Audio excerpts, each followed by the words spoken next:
Let's review some fraction rules.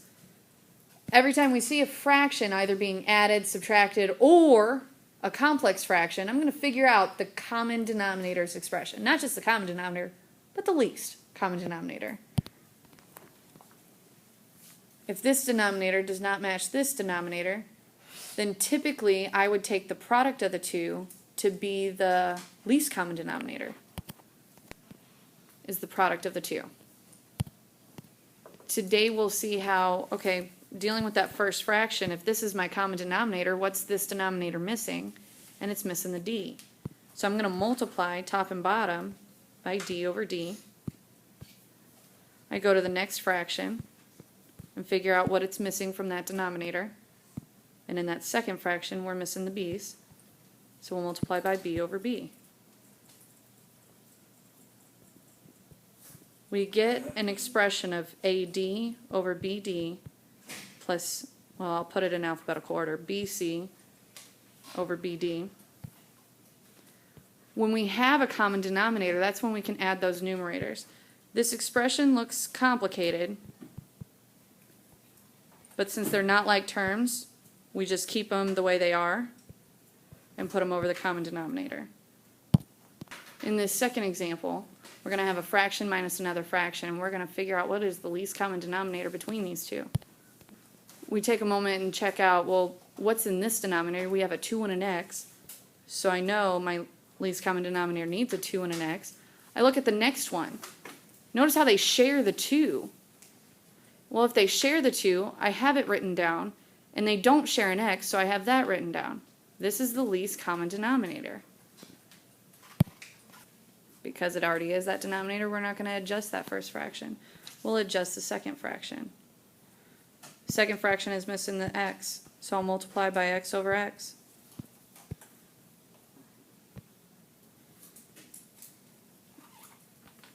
This simplifies to y over 2x minus 3x over 2x. With the common denominator, we're going to write the expression y minus 3x all over 2x. This is an example of the most basic complex fraction we deal with. We have a fraction divided by a fraction. And we're still using this rule. We're going to multiply each fraction by the common denominator. We look at the top fraction and figure out its denominator. We look at the bottom fraction, look at its denominator, and I'll multiply by the common denominator of each. Common denominator in the numerator's fraction is b. Common denominator in the denominator's fraction is d. So they don't share anything. I write both of their denominators down. When we multiply each fraction by BD, notice how this is like before where we have BD. I need you all to watch this, where you have BD divided by BD. Just like in the fractions before, we would put what we're missing over what we're missing. But in this case, multiplying by the common denominator. I see what cancels, and in the numerator we've got those b's canceling.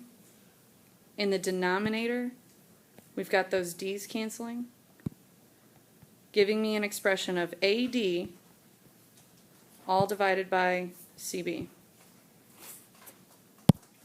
We're going to practice finding the least common denominators with these crazy expressions. And first, let's just recall how we would find the least common denominator between 18 and 24. I'm telling you it's 72, and now I'm going to show you why. When we break 18 down, it becomes 2 times 3 times 3. When we break 24 down, it becomes 2 times 2 times 3. They both share a 2. So I put the least common denominator is going to have a 2 in it. They both share a 3, so I'm going to say that the least common denominator is going to have a 3. And then I put down what they don't share. They don't share a 3 and then 2 more 2's. So I write down what they share.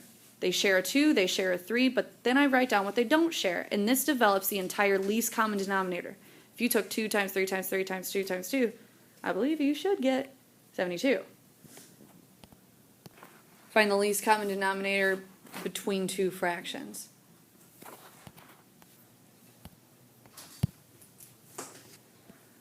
I look at what they share, which is the x minus 7. And then I recognize what they don't share. They don't share an x, and they don't share this x plus 1. Or, yeah, x plus 1. So using what we know, we're going to combine everything, where we're going to perform the indicated operation of subtraction. And then I figure out what do they share, what do they not share. So if I look at the first fraction being x minus 1 over its factored form, x plus 3 times x plus 1, I'm going to multiply numerator and denominator by what it does not have, which is that x minus 3. So I'll multiply numerator and denominator by x minus 3. Putting it all over the common denominator since they have it, I'll multiply numerators, or show that I'll have to distribute x minus 1 times x minus 3, and then I'll include that minus sign, minus x times x plus 1. If we were to simplify that numerator and double distribute, we get x squared minus 3x minus 1x plus 3. And then if I distribute that negative x throughout that parentheses, we get negative x squared minus 1x. And we just start simplifying as much as possible, being sure we keep it over the common denominator. This is the most tedious of the problems, when you have to simplify that numerator. What we learned today is finding the least common denominator and being sure we multiply numerator and denominator by the least common denominator, or what we're missing. But simplifying is always tedious.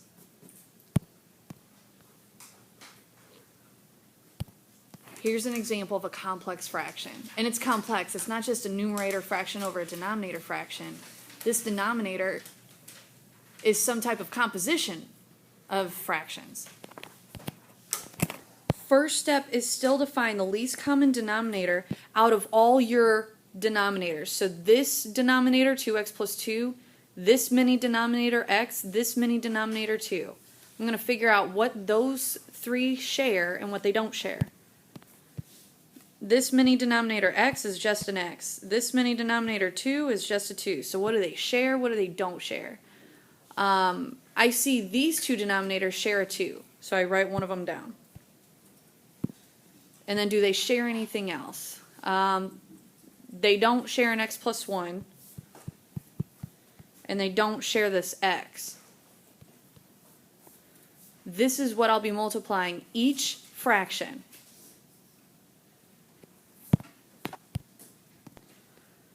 I put a little multiplication sign in front of the 2, which is actually not correct notation, but I wanted you to realize, like, we're multiplying this numerator fraction times the common denominator.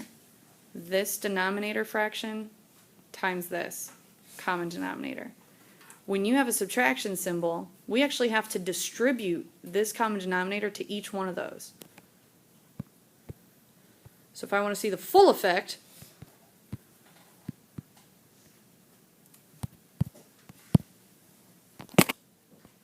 so canceling.